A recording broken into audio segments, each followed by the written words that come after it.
Good morning, everybody. I just want to take a few minutes and welcome you all to the program today. We have a lot more important people to hear from today, and what I mean by that is really the students and the work that you've done. I know you've prepared very diligently for this, and you have questions prepared for our special guests. Let me introduce them, and you'll hear from a lot. But we have Governor and Mrs. Florio with us today, and we really appreciate them being here with us. They always are kind to us here at Metuchen Schools, huge supporters of us. And I know it's a very special program today. Just a little bit, I'm so excited, and we're going to hear more from Dr. Jacobson and Mr. Paragallo, but we talked about this being the 350th anniversary of New Jersey this year.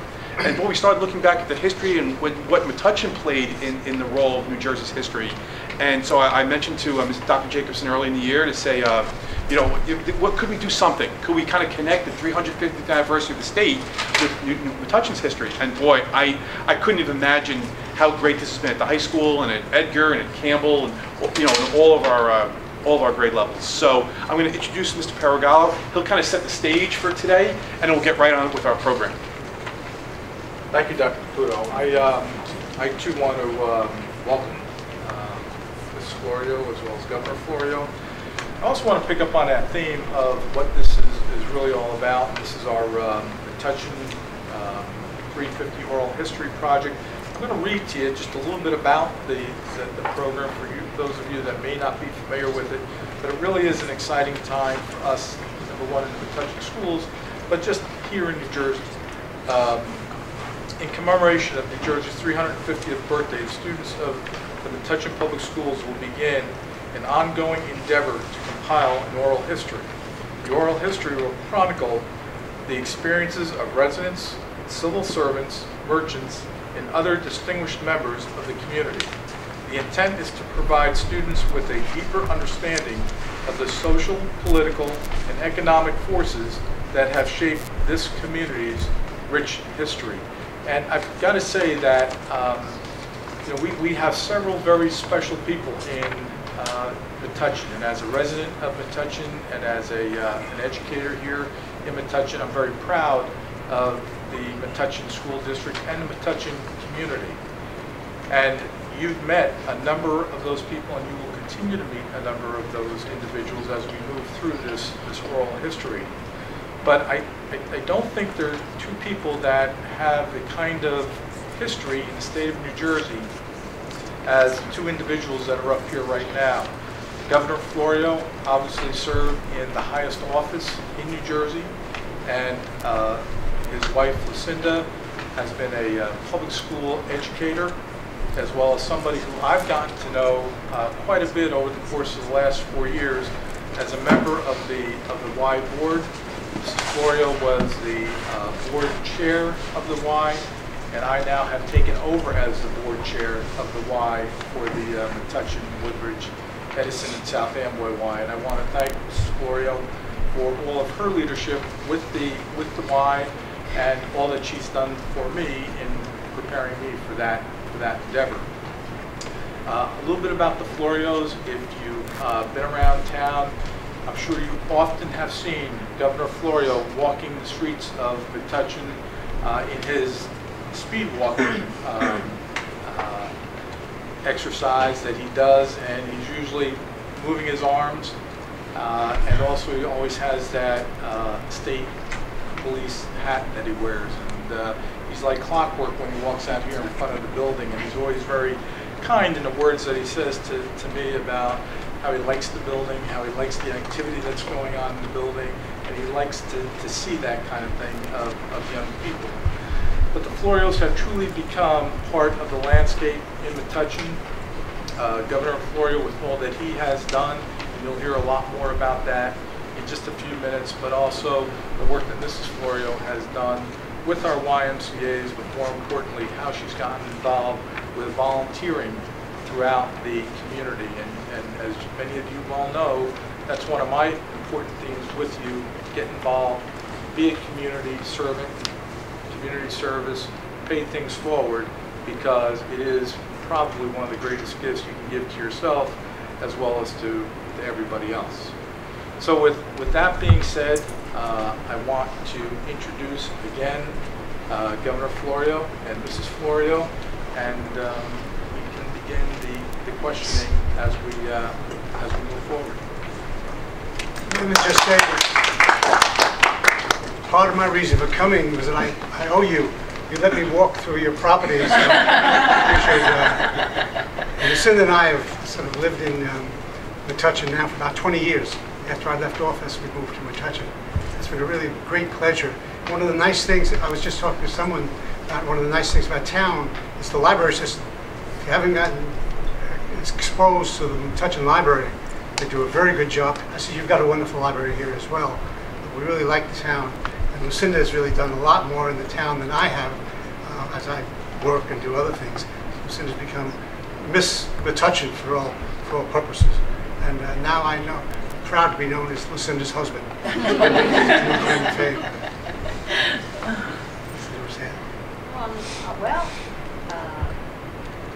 Basically, looking at the pictures, I would say this is what we like about Metuchen, a small town. You can get to know everybody.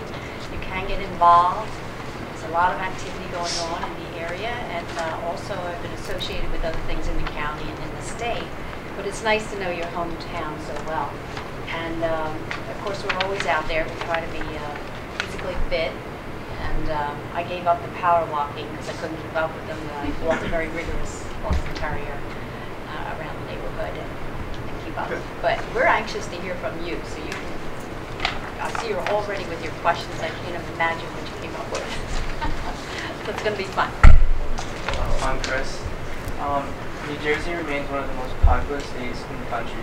What do you think makes New Jersey a unique and desirable place to live? Location, location, location. New Jersey has got a wonderful location. We're right in the middle of a huge universe of people between Boston and Washington. And with the access of the New York Harbor, that is something that's big at. So New Jersey really has been established as a major power, economic power, political power, just because of our location. There's lots of other things, obviously, but the dominant feature of New Jersey's economic well-being is this location.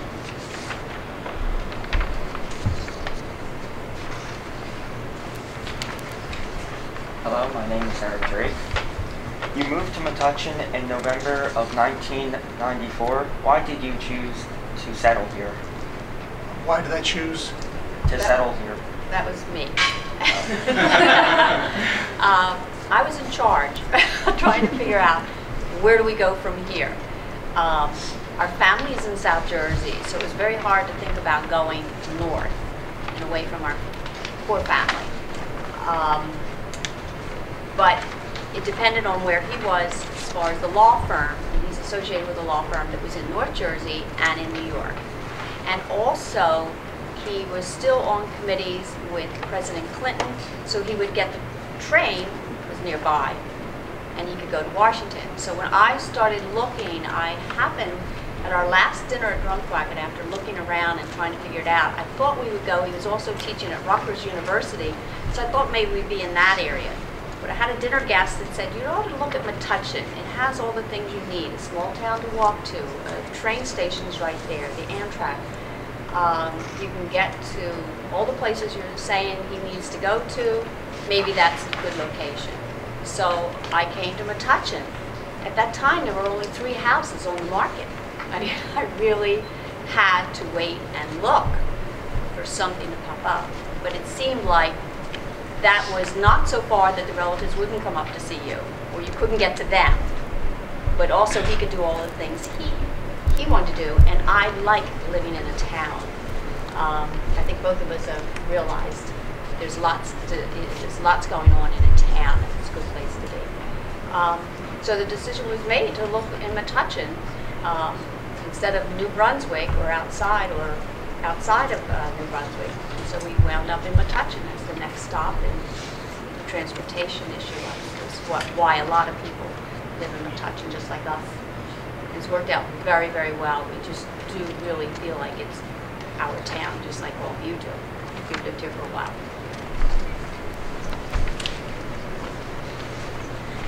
Hi, my name is Flo, and my question is, do you witness Metuchen change in terms of social and political events over the past 20 years? Just repeat it again. How did you witness the touching change in terms of social and political advances over the last 50 years? Just the political advances in the touch with the town itself. Yeah, well, it's a very democratic-oriented town. Republicans get elected from time to time, but mostly Democrats in touch. And the local council is very responsive. The mayors, over the years that we've been there, and the council people are very responsive. We had a little controversy in our neighborhood. A developer wanted to tear down 2 houses that were across the street from us, and between the 2 houses and our house is a wooded area that's very, very attractive. And the developer wanted to come in, take the trees down, take the 2 houses down, put 5 houses in the spot where 2 would be. So I was very unhappy about that. Because first of all, the trees. I'm a tree person.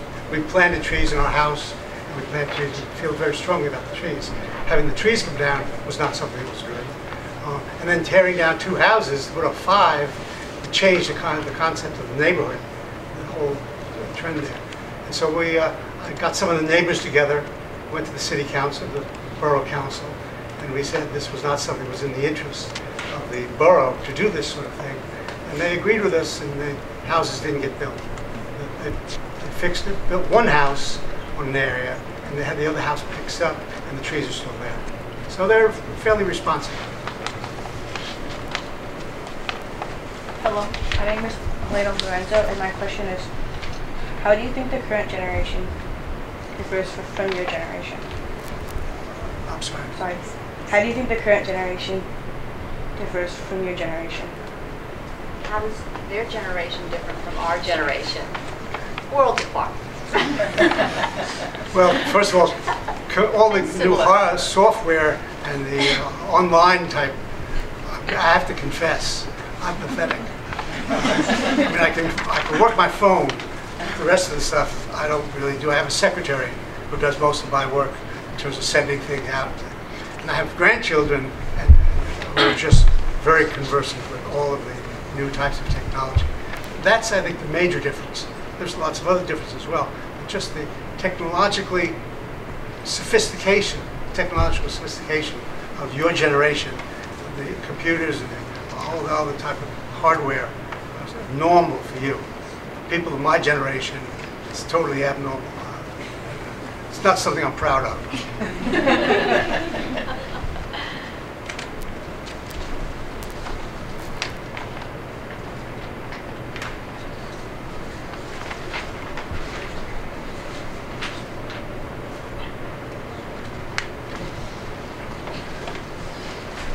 Hi, my name is Matthew, and my question is, what are the most important lessons you feel you have learned over the course of your life?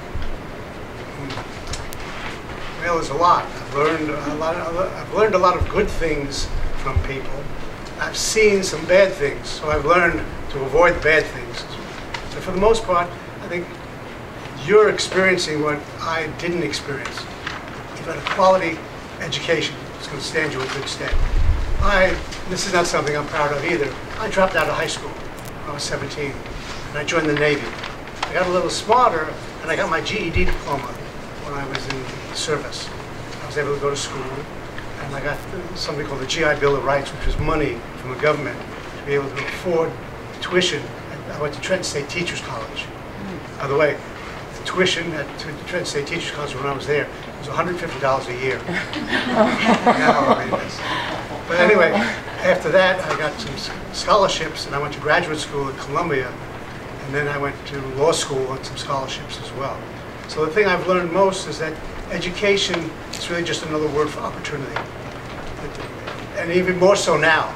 And it was adequate if you had a high school education when I was growing up. Nowadays, that's not sufficient. You really have to have advanced education beyond that. So just education is a key to being successful. The people who know what they're talking about are the people who will succeed. They'll be the leaders. See that time and time again. You have someone that knows what they're talking about, someone who doesn't. One that knows what they're talking about is one that prevails. Thank you. Tell me about when you were at Columbia and you studied under Mr. Neustadt in the Kennedy administration. Because that was a turning point for you, and we all have turning points in our life. So as I said, I went to Trenton State Teachers College, and I planned to be a teacher, maybe at the college level. And I got a scholarship, actually it's a fellowship, from the Woodrow Wilson Fund, which is a group that tries to encourage people to be good college professors. And while I was in class, political science class, one of my teachers was a fellow named Richard Neustadt. People who know political science and history, he's a scholar, he's really well known. He wrote a definitive book about the presidency, and he came back, and he had just come back from the Kennedy administration. This is 1962 or 63. And he's taught, he taught us the class. And I was so inspired by him that I made my decision I wasn't going to teach politics, I was going to get involved in it. Then I thought, well, I guess if you're going to be a politician, I guess you have to be a lawyer. You don't, but I didn't know any better. So I went to law school, to Rutgers Law School. While I was in law school, I became involved in politics at the local level in Camden, New Jersey. And then I just worked my way up into the legislature. I spent 6 years in the state legislature as an assemblyman. And then I spent 16 years in Congress as a congressman and 4 years as governor. So I ran into Professor Neustadt because he didn't know me in the class. At Columbia, the class was 300 people in a room. But I ran into him about 10 years later. And I told him that I said, you're the one who was responsible for me being a congressman at that point. And he seemed to be pretty pleased about that, so it worked out reasonably well. So we have a few questions that are specific to Florio. So the first one is being asked by an audience.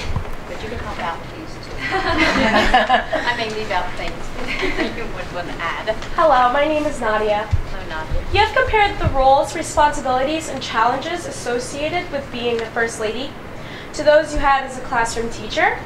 What was it like to transition from the role of a classroom teacher to the role of First Lady? To the role of the First Lady in New Jersey. It was very difficult because you have to make that decision that you're going to leave something you already love.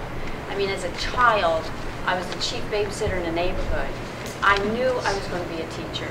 I knew I liked to be around young children. I knew that was my goal. Like James, sidetracked, left school at a young age, had to go back to get a GED, had to go on to college, and then try to, apply for a job. I started out as a preschool teacher because it was new then. Look how much we know about it now. But when you look way back, early childhood education was just beginning as I was getting into that field. So then that was my world, I guess you would say. And then after some changes in your life and you're older and whatever, I meet James. It was a second marriage for both of us. And his world was completely different. And I don't think I thought about it because we just clicked right away in a lot of ways. He's a very serious person. I think I was too, but he has a different sense of humor, but I have my own sense of humor, but he has his sense of humor. And I knew that now everything was going to change. But I said, well, you can do anything if you have a lesson plan. So we'll just see what comes up, and we'll carry on from there. You just have no idea. So as soon as school was out, because I was going to receptions with him as he was going around the state, getting, introducing himself to people as the candidate and whatever. But then when I left that year, I knew I was leaving to follow for the campaign. I now had to go into a campaign. So actually that was an education in itself, to see what a campaign was like, what's involved with it, how many people that are involved with it. Driving around all over the state, every place you went, I was learning about my state. Everywhere I went, I was just amazed at how much. You were reading newspaper articles in the backseat of a car, where the drivers are taking you to the next event, and you're constantly reading what's going on and what the issues are, what people are talking about. And anyway, so we went to the campaign, and I just said, well, then you wind up at Drumthwacket. And you look around and you say, geez, this place needs a lot of work. I mean, I said, but they want us to live here. This was an issue in the paper that the governor's residence was not being used, so that we should live there. So I said, well, I guess this is where my first lesson plan comes to mind. I'm going to have to sit down, organize the staff, people to work with, sat down, listened to everybody to see what the problems were, what everybody knew, what the input were. And then I said, okay, then we really do have to start raising money. We'll go out to corporate. Corporate New Jersey was very generous to us as far as large donations get started. We had a board to work with. We had a head of the board at the time who reached out to a lot of corporate people all over the state to try to make this happen. And it happened. And in the meantime, he's in office learning his job. I'm also having office staff, thinking I was doing more with other people in an office. And now I have this house to do too. So I had to split my time between the two and be with him on his schedule. So within, I think the first month, I think one day we were just sitting there and saying, I feel like my mind is a computer that's on overload. It's just going to spill out somewhere because you can't take in any more information. But somehow you do in the process. But we had a good team and we moved on. So, you know, you just make it a challenge. You make a good plan and move forward. Cinda's being very modest. She was a very big help in terms of the things I was doing. Obviously, we're compatible. Making small talk is not my strong point. Lucinda has no difficulty in that area, so you probably can tell. Thank you. Thank you. Hi, my name is Eric Sadowski. My question is, going forward, in what specific areas do you think New Jersey must put effort into improving? Well, for James and I, it's always the same issue, education. Education is so important. And for me, early childhood education, we just watched something on the news last night on the history of Head Start programs. And realizing that it wasn't just Head Start programs, but then if there was a need for working people to have childcare. But they were finding that those early learning environments are very good for preparing children to learn and to be lifelong learners if we can provide it. So it's still a struggle because of the cost, but very, very important. And I guess I would say,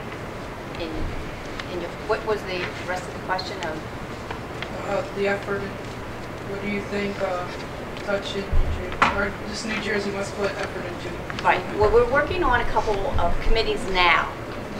I have been exposed to a lot of different programs that are out there. We're involved in trying to educate the legislators that early childhood education should be a priority and it should be for everybody. Now that's not going to change right away. It's something that maybe in some time that may happen, that our state or other states will recognize that as a need and something will happen. Another area that's important for New Jersey is infrastructure. That is roads, bridges, tunnels, water systems, and things of that sort.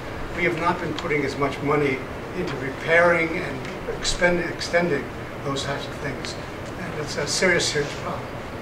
We should be investing more in that sort of thing. We'll create jobs as well, but also having systems that work well. Road systems, so it's not congestion. Railroad systems, people can use much better. So that's very important. And this is a follow-up question. If you could magically make one positive change in New Jersey effective immediately, what would that change be? I would say jobs, education, and jobs. And they're both related. I mean, we're going to have a much higher level of expectation in the future. We have a knowledge-based economy. I mean, I told you already that I'm a dropout. There were lots of people who didn't have formal educations that did reasonably well in their lives. They worked in automobile practice. We had 2 big automobile plants here years ago.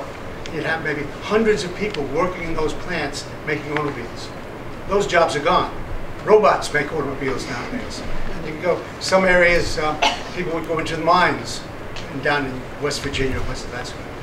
Those jobs are gone. Now there's much higher level of education required just to get entry-level jobs. So that's the expectations are great.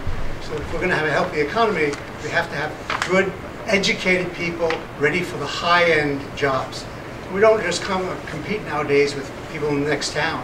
We're competing with people around the world. So we have to have world-class standards for education, for job training in particular. So job training is as well. So you can see how my piece, starting young, basics, and then making education a priority as you move up. So right now where you are, this is important, your high school years. These 4 years are important to where you will go next, what you will be doing, what your interests will be. Another important aspect of education is that to a great degree, the future is going to be manned by those who have some degree of specialized education. If you're going to be a lawyer, for example, I teach my students who think about a law career, I said, think about a law career in general. Think about an area of the law that you'd like to really specialize in. Environmental law, patent law, whatever it is. Because those are the people that will be in demand. Those are the people who will be able to command a high price. If I'm hiring lawyers and I'm a pharmaceutical company, I'm going to look for a patent lawyer. And if I'm doing something else in a specialized area, I'm going to look for the person with the expertise in that area. That's the way of the future. All right, thank you. You got both of us for one question and 2 of us. Hi, my name is Dylan. In a few years, I and members of my class will be entering the adult world. What is your best advice for how we can work to improve the state of New Jersey? Improve the state of New Jersey as a young person? This is for both of us. Well, you can see that constantly our theme will be education is the most important part of your life, for what you expect in the future, for decision making, for having a place in society where you are involved. That grows from education and experience and your interest and where that will take you. And well, also, let me just expand on that a little bit. One of the things I would hope that you all do, get yourself a good job, have a family and so on, but also get involved in your community, get involved in your county, get involved in your state, get involved in the nation as well. I mean, if you're going to be a real good citizen, you can't be a disinterested citizen. That's just almost contrary. This is called participatory democracy. It means that everybody has to become engaged and informed. And you really have a responsibility. And everybody should really aspire to leadership. It doesn't mean you have to run for political office. If you're going to be a doctor, be a good doctor for your patients, but learn about health care as well for everybody. If you're going to be a good teacher, teach your students, but also learn about educational law, educational policy. So be an active citizen in your community. It's part of being a fulfilled citizen. The next set of questions are a little more specific from the Florio to your time in office, but of course, Mrs. Florio, if you want to augment or add your thoughts, that would be great. And our first question is Chris. Hi, my name is Chris. My question is, from 1950 to 1975, you served as a lieutenant commander in the U.S. Navy Reserve. Did your time in the military affect your approach to leadership? If so, how? Yes, very much. The question is, my military experience helped me. The answer is yes. As I said, I was 17 years old when I joined the Navy. I spent 4 years on active duty. I was stationed 2 years in Kodiak, Alaska, and 2 years in Florida, in Key West. And I was an orographer, which is a fancy name for a meteorologist, weatherman. I did ice patrols up in Alaska, and I did hurricane patrols down in Florida. And then when I got out of the service after 4 years, I joined the reserve, active reserve at Lakehurst, New Jersey. There's a naval station there. I was in naval aviation. I never was on a ship, by the way. But then I spent 18 years in the active naval reserve, which entails 1 weekend a month at the naval base and 2 weeks in the summer. So I put in all that time. When I graduated from college, I earned a commission, became a commissioned officer as opposed to an enlisted man. And I ultimately got to the rank of lieutenant commander. So I retired after 22 years, 18 and 4. I retired because I got elected to the Congress. And the law at that point was you couldn't be a congressman and be a member of the reserve at that point. I think they've changed it now. It was very good for me, very important for me. I was a little bit wild. That's when I quit high school. I got a little more disciplined in the Navy, and it shaped my life to a much higher degree than it would have been without that. Some people don't go into the service that much anymore, but if anyone that's really interested in military service, it is not only a good self-disciplinary mechanism, the educational opportunities in the service are tremendous. And if you come from a family that can't afford the education, that was my situation. I mean, I paid for my education myself. My family didn't have any money. But it was a good experience, and if there are people that have any inclination to the service, I would encourage you to look at all aspects of it. It's a good thing. Thank you. Hi, my name is Christian. My question is, in 1974 you were elected to the House of Representatives and were re-elected 7 times. How did your work and experiences in the House of Representatives shape your views on government? Well, being a legislator, you understand the difference between a legislator and executive. We have 3 branches of government. The legislature, which is in the Congress, or in New Jersey, the state legislature, they make the laws. The executive branch represents the president or the governor. They're the people that are charged with carrying out those laws. And of course, anybody know what the 3rd branch of government is? The judiciary. That's the courts. The courts are the people who interpret the law. In Washington, it's the Supreme Court of the United States. In New Jersey, it's the Supreme Court of New Jersey. So those 3 parts of the branches of the government are what makes the whole government work. So if you make the laws, you enforce the laws, and then you decide and judge the laws. The legislative experience I had in the state legislature and then in Congress really was very helpful to me when I became governor. I had a different function as governor. But I was able to really interact well with the legislature because I understood them. There's a lot of people I know that aren't legislative experienced. They get the executive position of mayor, governor, president, and they don't have the experience of dealing with the legislature, be it the Congress or the state legislature. And that is problematic. So being in the Congress is very helpful to me. And when I was in Congress, I specialized in some areas. I was very much involved in environmental matters. I was very much involved in transportation matters, involved in insurance matters. So I knew more than most people do about those things. And so when I got to be governor, I was really good on the environment. We had a lot of good things happen in transportation, and I made a lot of improvements in the insurance, particularly the auto insurance, but we also improved health insurance. And so I was, if you know more than anybody else in the room, you're way, way ahead. I always tried to know, particularly on the things I was interested in, more than anybody else in the room, and that helped. The environmental things, you're all too young to remember it, but in the 80s, we had serious problems at the Jersey Shore. Hypodermic needles were washing up, medical waste, sewage sludge. And when I got elected as governor, I made the pledge I was going to change that, and we did. We passed some laws to put people in jail if they dump toxic waste into different sites. We stopped medical waste being disposed of, so we didn't have hypodermic needles on the shore. And since the 90s, the early 90s when I was in office, the shore has been dramatically different. So it gives you an indication that somebody can make a difference in areas of influence. And I would add to that, it's very modest, because of it, he was the only sitting governor that had the experience nationally as a congressman in writing legislation. So when he came into office, he had a team of people who work with him. He already knew what types of things were needed in the state, what things to act on. But he wrote more legislation than any other sitting governor for the benefit of the state. My grandchildren at that point were very young. They were very enthusiastic about me cleaning up the ocean because they got to see dolphins and humpback whales again. So that's my claim to fame for my grandchildren.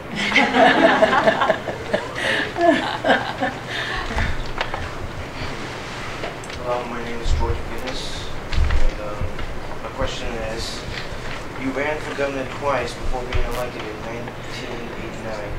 What were the rewards and challenges you faced while running for the governor of New Jersey? Well, there's a whole lot of things I learned. One is that failure should not be regarded as the end. Failure is really the beginning in some respects. I've run for the Congress once and lost, and I ran the next time and won. Because I learned the things that I had done wrong the first time around. I ran for, as you pointed out, the governor twice and lost. And then figured out what I wanted to do. And it's interesting because in 1977, I ran in the Democratic primary and lost. Learned some things. 1981, I ran in the Democratic primary and won. Then ran in the general election and lost. The next year I ran again in 1989, and the things I learned in the general election, I fixed up, and I won in 1989. So, and I've said this to my children on a couple of occasions when we had these losses. Don't fret over losing. Just continue to make your improvements in what you're doing, and you can prevail. I'm sort of a living proof of being able to prevail after having some defeats. And I would like to add that when he lost that one election before he did become governor, I was in an apartment close to my job in South Jersey, and I did not know at the time, but the apartment next to me was some of his staff people were using for the campaign. And when he lost that election, he took over that apartment. And the joke in our family is, he is so busy, he didn't have time to find a wife, but he found one on his doorstep when he moved into that apartment.